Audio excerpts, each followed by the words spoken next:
down those cards. Fortune teller! Cards mean different things at different times. Do you know anything about tarot cards? Oh, a crystal ball. Gather around, children. Listen to the mystic. Journey. Podcast. I'm no mystic.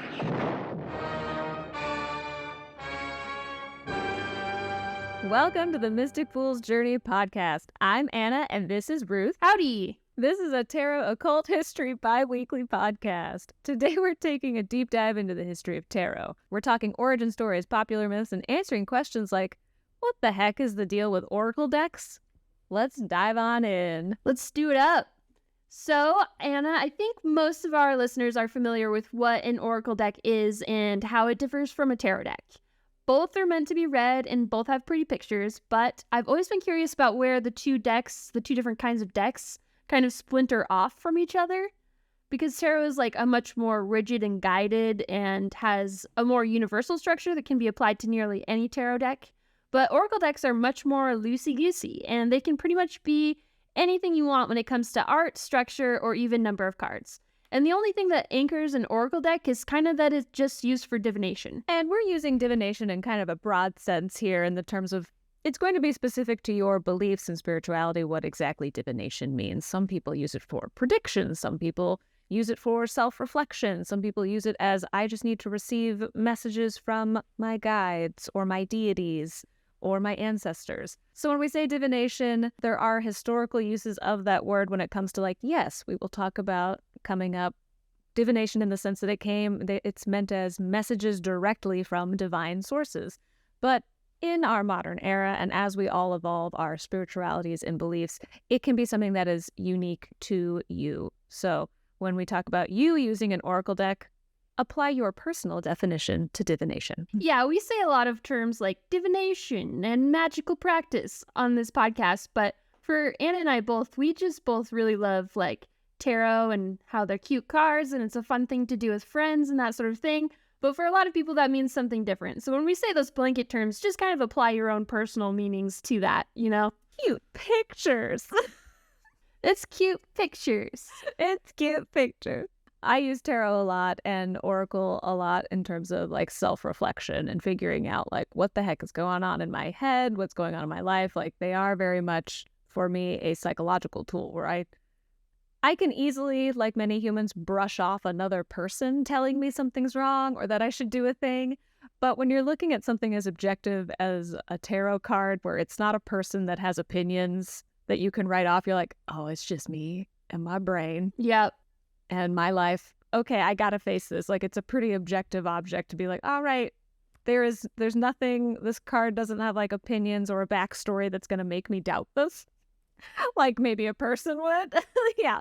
It's easy to write off hey, my friend told me that I should do XYZ, but they haven't had success in that area either. So why would I follow that? You can't do that with a tarot card. The card is there. So I definitely use it in that sense when I'm oh, gotta face up to it. Yeah, exactly. There's so many different ways people use these sort of modes of transportation. Just don't get intimidated when we say stuff like divination. Everybody's thoughts and beliefs are welcome for this podcast. Heck yeah. And to me, oracle decks and tarot decks, this seems like they basically have nothing in common with each other. But actually, they are both considered to be oracles. And an oracle is basically any tool that helps you with divination stuff. And when you use it correctly, it's all about magical synchronicity and meaningful coincidences, Oh, I do know, Ruth. So divination in general is super ancient. We have written evidence of humans practicing divination in Mesopotamia from the early 2nd millennium, which is somewhere in the early 2000s BC or BCE, if you're using the secular terms. And we have even older references to the term diviner or someone like a person who interprets signs from the 4000s and 3000s BC. So that's just the stuff we found and could put a time frame on. There's no telling when humans first started using divination because, evidence of it has been lost to the sands of time. Or maybe it was only an oral practice that eventually wasn't passed down anymore. So we've been divining since we could probably speak, in my personal opinion. Yeah, I agree with you there. It's just a natural consequence of being human, I think. 100%. Okay, but wait, there's more. Tarot and oracle decks aren't the only oracles out there. You've got stuff like rune stones, crystal balls, and even the I Ching, which is a Chinese oracle that uses coins. All these oracles have their own system of symbols and stuff to tap into the info you're looking for. It's pretty rad, right? Oh yeah, people have used birds, the weather, stars, water, dust, dreams, bones, basically anything in existence as a tool for divination. There were even people called haruspects that were trained to inspect and use animal entrails as a means of divination. So we actually have an Etruscan artifact called the liver of Placenza, and it's a bronze diagram of a sheep's liver, and it has different inscriptions on different areas of the liver. So reading livers even has its own name, hepatoscopy. I think I'm saying that right. So, we've, as humans, have used anything under the sun and even the sun to try and communicate with higher powers, our ancestors, anything that would help us guide our lives in a better direction. But we are here to talk about cartomancy, so let's get back to the animal-friendly side of divination. Yeah, I'm not about those guts, man. I like cartomancy. It's much cleaner. Oh yeah, way less like bacteria and infections. Like, let's just not. Not the vibe. Tarot is like super ancient, man. It goes way back to 15th century Italy, and it's been around for ages. But these modern oracle cards, they're a bit newer. They really started catching on in Europe in the early 1900s. Now, that's not too long ago compared to tarot. And get this, the first ever oracle deck is said to have been created by this super cool lady named Madame Lenormand back in the 19th century France. She's like the OG of oracle cards, paving the way for what we see today.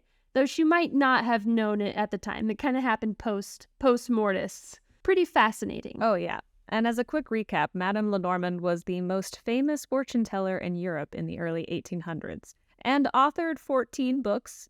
And from what I understand, a lot of these books were more about self-promotion on her part and were about the fortunes that she doled out to famous folks at the time. So like she was on her marketing. She knew what she was doing. She had high marketing game. So she wasn't necessarily writing books telling people how to use oracle cards and divination. It really was, most of her books were about things that she had already foretold to famous people. And she used a variety of tools for divination in addition to a couple different packs of cards. However, we love this part, the pack of cards we know today as the Lenormand deck were not what she used. After her death, her name was used on 2 different decks of oracle cards, one French and the other German. And it's likely that the people or the companies that created these decks used her name after she died simply to help sell the cards because of her celebrity status. Yeah, what'd we say? The George Foreman of tarot cards? I think George Foreman was a boxer. Did he use the grill? Who really knows? Who really cares? Let's just use his name to sell the grill. I think we are all very familiar with celebrities endorsing things they probably wouldn't use, or people like claiming celebrities who have died have used things. This is the case of that, where like these people are like, hey, we got some decks, and this dope lady who's dead now and can't come after us had like great celebrity status. Let's slap her name on it and sell those puppies. So anyways, I think we could start off by talking about ancient Greek culture, because when I think of the word oracle, I think of that scene in 300 with the beautiful girls of Sparta that were chosen by the Ephors to live among them as their oracle, which, those guys were super gross looking. I thought that I had scrubbed that memory from my brain because I haven't seen 300 in years, but thanks for reminding me of how nasty that was. It's super gross. I hate that stuff. Ew. But back to oracles that aren't icky. The word oracle, you're probably going to get that we use it interchangeably because it has many different uses. The word oracle is used in various ways depending on the context, and it comes from a Latin word that means to speak. It may actually sound familiar to you if you've heard the word orator, someone who is the speaker, kind of like at a conference. So oracle can refer to a place or location where the divine correspondence happens. It can refer to the divine messages themselves, like they delivered the oracle would mean like they delivered the message. Oracle can refer to anything, like an object that delivers divine communications, like cards, bones, the weather, livers. Love the livers. And as a proper noun, oracle with a capital O refers to a person who delivers divine messages, like the Oracle of Delphi. Man, lots of meanings there to tackle. I know, right? So back in the day, the ancient Greeks were all about communicating with the big man upstairs, God, or in their case, the gods and goddesses. And they had this belief that there were specific times, special places, and certain gifted people called oracles who could make that happen. Now, these oracles were pretty rare. Usually there was just one oracle for each temple, and they had their own little sacred spot in the temple, usually a fancy mound where the priest or priestess would just chill out all day long. One super famous example, as Anna said, is the Oracle of Delphi in Greece. The head honcho there was called Pythia, the high priestess. She was like the oracle of all oracles, serving at the Temple of Apollo, also known as the Oracle of Delphi. People thought that she was Apollo's messenger, passing on all these predictions and messages to those who sought them. Alex is gonna kill me. I've been to the temple. I know, I saw this. I've been to the Temple of Apollo, and I even drank from a spring that's there. Super cool. I didn't know anything about water safety. Everyone should know that Anna's been to Greece, okay? Everybody should know. Everybody needs to know. I've been to Greece. I talk about it too much, and it's been years since I've been there, but I love it. It made a huge impression on me. Maybe I'm just impressionable. Who knows? She doesn't talk about it too much. She doesn't. It's just that our partners make fun of her when she talks about it. Oh, it's an inside joke. I think they're just jealous. They are jealous that now you all are in on. Never feel shame for sharing that fun fact, Anna. It's a very cool human experience that you had. It's super cool. 1010 recommend visiting historical sites in any country, even the one that you're already in. Now that everybody knows I've been to Greece and the Temple of Apollo, talk to me more about what the oracle was doing there. The main gig of the oracle, the priest or priestess, was to help folks connect with God. They were like the link between the regular Joes and the divine. They guided people, gave them the messages they needed to hear at that specific time and place in their lives. It's kind of like modern-day mashup of a life coach, a counselor, and a sidekick, all rolled up into one. Pretty wild, right? I hope they were charging the appropriate amount of money for that. Yeah, I mean, honestly, being an oracle, I suppose I don't know much about their day-to-day, but seems like a pretty dope gig. It kind of does. Like, you had your own space that you would live. Granted, you were, like, dedicated to the practice. I think, if I was reading correctly, like, oftentimes, I think the Oracle at Delphi was specifically, like, a woman in her, like, 40s or 50s. She spent 9 months of the year, like, living there and giving out these divinations and oracles from the gods. And it was really just the winter months where, like, because the mountain is, like, snowed in, like, no one could travel up there. So, like, she had a few months off, I guess. She could be married. She could have, like, a family, but basically for 9 months out of the year, she was dedicated to this practice. And, like, when wintertime came, like, she had some time off. Yeah, I think I could get behind that. I mean, I don't know. Sounds chill. Listen, I'd love to. I would love to read just tarot and oracle all day long. As long as I'm not doing the entrail thing, we're good. Yeah, no livers here, man. Yeah, we're good. So back in the day, Europe got its first taste of cards from the Islamic world. These cards were called the Mamluk deck and had 4 suits: coins, cups, scimitars, and polo sticks. They made their way to Europe during the 14th century, and the super clever Spaniards and Italians were like, hey, these cards, they're pretty cool. So they decided to copy them and came up with their own decks. The suits they used were coins, cups, swords, and staffs. These decks started spreading like wildfire throughout Europe, but as they traveled, different countries put their own spin on things. So, new symbols for the suits were invented in Switzerland, Germany, and France, while still keeping the overall structure intact. For some reason, humans just have a tendency to find magic in everything. We can see the future in coffee grounds, egg whites, even just by throwing rocks on the ground and analyzing the patterns they fell in. And apparently livers, which no bueno. And it's no different than with playing cards. After they were invented, cartomancy followed shortly after. For example, the Mamluk cards had these awesome calligraphic sayings on them. And you know what we think those sayings hinted at? Divination, my friend. Yeah, we think that some of these people back then were all about using these cards to predict the future and stuff. Some of the phrases said, With the sword of happiness I shall redeem a beloved who will afterwards take my life. And pleasures for the soul and agreeable things, in my colors there are all kinds.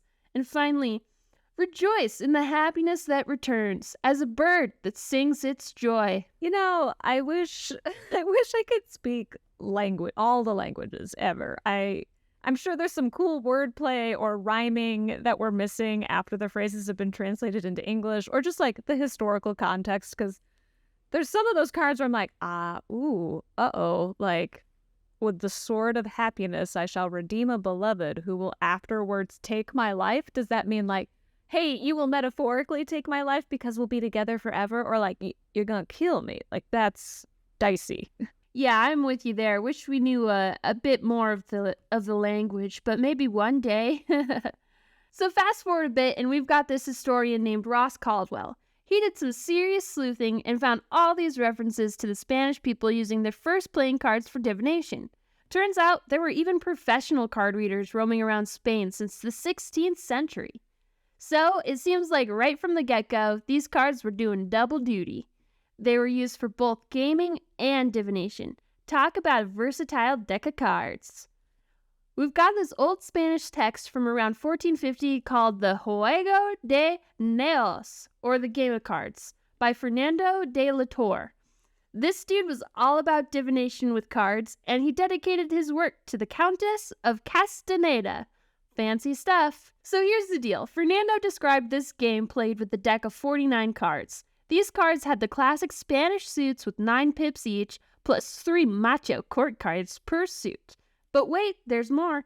This deck also had a special card called the Emperador, which was like the boss trump card. I do think that one, you say it with a little more gusto than you say Emperador. Emperador! That's my personal interpretation. Now here's where things get interesting. Fernando mentioned that this deck could do more than just be used for gaming. Yep, it could also tell fortunes. But hold up, only when it came to love matters. That's right, this deck was all about predicting a man's love interests. Each suit represented a different type of lady. Coins for maidens, cups for wives, swords for nuns, and staffs for widows. Talk about classifying the ladies. Yeah, when I first learned about this, my eyes almost rolled out of my head. The love part does not surprise me. Romantic love seems to be the biggest theme when folks are seeking predictions. But come on, just for men? Like, what is this? Like, Rogaine just for men? Like, no, stop. And also, like, here we are again, categorizing women. Like, dude, why? This is why we can't have nice things. This is the perpetual struggle. You can just imagine a group of dude bros. What is it? 13th century, 16th century, 15th century frat boys chilling out. That's basically what this is. So yeah, Fernando was all about mixing gaming and fortune telling in style. The man had a vision and he wasn't afraid to make it happen. And he wasn't afraid to objectify women either. We don't love the gusto. Yeah, maybe we don't like that side of things.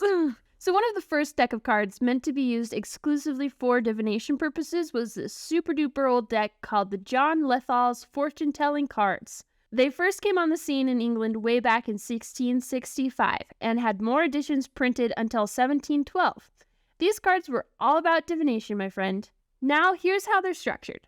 It's like your regular 52 card deck with 10 number cards, those are called the pips, and 3 royal cards in each suit. But wait, there's a twist. The kings in this deck have a bunch of possible questions listed on them, and guess what? The answer to those questions can be found on lists written on the even-numbered pips.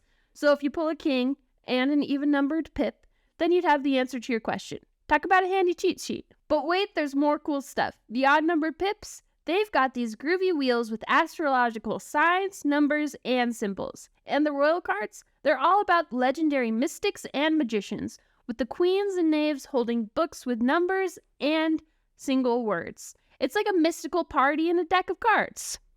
I'd love to join that mystical party, but I definitely need to see the cards. You can look them up. There are images of these cards. Now here's the scoop on divination with these cards. People say it can get a bit complicated or confusing, so we won't go into all the nitty-gritty details, but here's the deal. Since the questions and answers are right there on the cards, it's pretty obvious that this deck is like a fortune book in card form. Pretty rad, right? I have seen photos of these cards, and I have to say that I am in the camp of this is confusing. I mean, they look super cool, and I'm sure it's kind of like a board game where, like, once you try it, you get the hang of it, you know, like you need to play once, and then you're like, oh, right, I get it. But I'm just, like, allergic to too many rules and constraints, and my brain starts to melt after hearing it described. But it seems cool that, like, the answers are right there in the deck. But also that feels a little constraining to me when you're like, well, you have 4 answers to this king. What happens if it's, like, not nuanced enough? Or, like, and you're just like, well, none of these answers apply to my problem. I'm confused. I don't know. I have a lot of questions. Which is probably why I'll never try and use this deck. Yeah, I think I'm with you there. I'm definitely not going to be venturing out into Jen Lethal's fortune-telling cards. But that's basically the lowdown of them. It's kind of like a time capsule of mystical divination goodness. So during this time, a cool new thing called morality cards came into existence. One of them was the Geistliche Karten, or clergyman cards, which came out in Germany in 1718. These cards had moral lessons written on them, like little sermons. The idea was to draw 1 card each day and make it your motto for the day. Doesn't that sound exactly like some of the decks we have today? I feel like 100%. we have so many little card decks that are like, draw this for your inspiration of the day. Like, they're doing this way back in 1718, man. Dude, freaking what the heck? It's like their version of, like, affirmation cards or, like, self-care. Like, you know, it's like, make sure to take a nap and drink water might be a card you pull in one of, like, our modern decks, and they had their own version of that where it's like, don't lie to your neighbor or something like that. Right. So people in England also got into the mix and started making their own engraved decks early in the 18th century. They kept the basic structure of regular playing cards, but added a small card or at least a little suit symbol and number at the top, while filling the rest of the card with illustrations and a moral message at the bottom. Some examples are the Duke of Marlborough's Victories playing cards from 1707, Lenthal's Proverb playing cards from 1710 to 1720, and Hogarth's Delightful playing cards from 1723. Which featured moralistic artwork by William Hogarth. What a last name. I like how, like, half these names are like, it's delightful, it's little, it's a proverb. And you're like, they're such cute names for morality card. I know, right? Like, it's at the same time very, like, pilgrim-esque. Yeah, a little puritanical. So there were also the coffee ground cards, which fit into this category with their moral messages on each card, even though they weren't playing cards themselves. They showed how morality cards could easily be adapted for divination purposes. The Game of Hope was also in the same moralistic vein, with its symbols representing virtues and vices, but it also worked as an oracle deck. So remember how we mentioned that Madame Lenormand's name was used on decks after she died? There was a German Lenormand deck that came out and was based on this game, the Game of Hope. So the Game of Hope actually doubled, like Ruth said, as both a racing game and as a divination deck. So apparently the pamphlet that explained the rules also had an explanation of how to use the deck for divining. And the name, the Game of Hope, comes from the racing game rules. So the first person that reaches the card with the picture of an anchor on it wins. And, like, that's the whole thing. It's a racing game. You're each racing to get to that card to win. And the anchor card is called Hope in that deck. Because it had something to do with, like, Christian symbolism. So it's the Game of Hope because you're trying to get to the card of hope. Crossover episode. It's like when Monopoly does, like, the spin-off Monopolies, where it's like, exactly. The Simpsons Monopoly. Exactly. We have crossovers. Like, it's entertainment and morality in one. So with the fusion of cartomancy, moral statements, and pictures, the stage was set for the birth of oracle cards. Woo! Woo! Yay! So you've probably picked up by now that it's widely considered that the Lenormand cards were considered to be the first official oracle deck. We've chatted about her in previous episodes before, so we won't repeat ourselves on this, even though we've repeated ourselves a couple of times already in this episode. But if you're interested in learning more about her, then check out our last episode about women in tarot. Nowadays, you can find a huge variety of oracle cards all over the world. They come in all sorts of flavors with different themes, patterns, and total number of cards in a deck. Unlike tarot cards, which usually have 78 cards, oracle decks can have any number of cards. Seriously, it can range from like as low as 10 to as high as 44 or even 78 cards. Like it does not matter. You can do whatever you want. Some wild ones even pack a whopping 100 cards into the deck. It's like a creative free-for-all where each deck has its own special vibe. So if you're into variety and want to mix things up, oracle cards are where it's at. Oh yeah, from my perspective, if you're looking to make a deck of cards, an oracle deck might actually be the place to start instead of a tarot deck because you can customize it as much as you need. It can literally be any theme and any number of cards. There's animal themed decks, Victorian language of flowers oracle decks that are about specific pantheons of deities like Greek, African gods, Norse, Egyptian, Slavic. There's decks that connect to different myths across cultures, angels, demons, crystals, you name it. So if you have a specific practice or you're wanting to personalize your readings to you and your beliefs, oracle cards would actually be a really good way to do that. You can use them by themselves, with other oracle decks, or with tarot cards. They're really just really versatile, and that's like a really great way to start like personalizing if you're doing readings for yourself. Your practice and your beliefs and bringing them in. Yay! So you gotta know that oracle card readings are just as legit and mind-blowing as tarot card readings. Sure, they have their own unique style and way of doing things with different card layouts, meanings, and vibes. But let me tell you, both of them are the real deal when it comes to tapping into the spirit world. Or anything you want to tap into. If you want to tap into your own feelings, go for it. Do it. Oracle cards, man, there's something special. They've got this magic and gorgeous energy that lets the guidance flow right through them. It's like they're designed to bring out the best of the supernatural and help you connect with higher powers. So whether you're into tarot or oracle cards, you can trust they're authentic tools that pack a powerful punch.